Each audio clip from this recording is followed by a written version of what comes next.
My name's Sal Tartaglia. I'm 17 years old. I just got over a battle of Hodgkin's lymphoma. I go to Marple Newtown High School, play for the football team. I'm a captain, play both middle linebacker and right guard. Tell me about your history with football.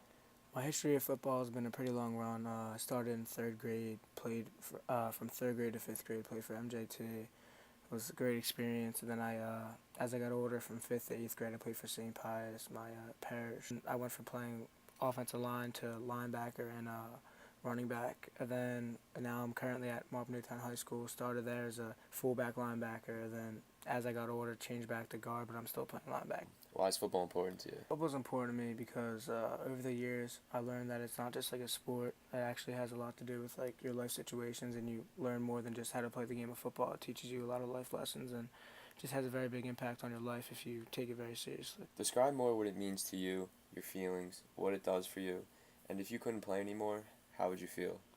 What it means to me personally, like I said earlier in the interview, it's not just a sport to me. It has a lot to do with a lot of things. I mean, in life you're going to get through situations where you have to battle through it, and you think back to when I was in 2 days of camp and we're there for 8 hours straight. My legs are numb. I can't even run anymore, but now we're going to keep going. We got to keep moving forward.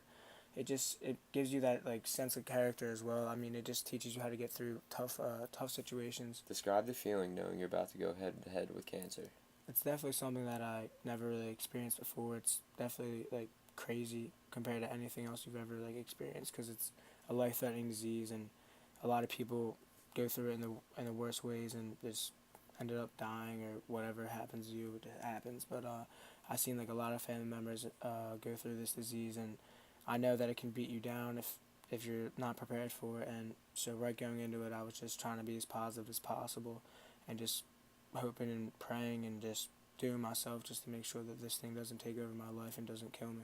What were you feeling once you rung that bell? I was in shock, to be honest with you.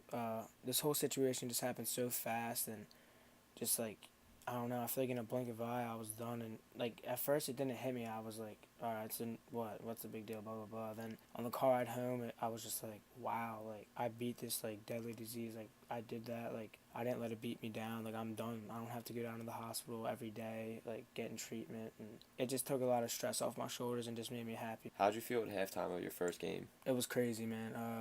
I never really thought I would be out there the first game from the first day of camp, but I just worked my ass off to try and get in the best shape, and we were rolling on these kids. I mean, it was our first game senior year. We were all hype as hell, just trying to do whatever we can to beat the crap out of these players. I mean, going in the halftime, it was 35-0, and we went in there with coach and everybody. We were all just hype as hell, just saying, let's keep it going, let's keep it rolling. We're just getting started. It was a crazy feeling being out there. I mean, my first play of the season, we ran a reverse pass, and I came back on a boot, and I just totally cleaned this kid, and I was like, wow, I'm back. Like, I was hype as hell. Like, it was the best feeling I ever had in my life.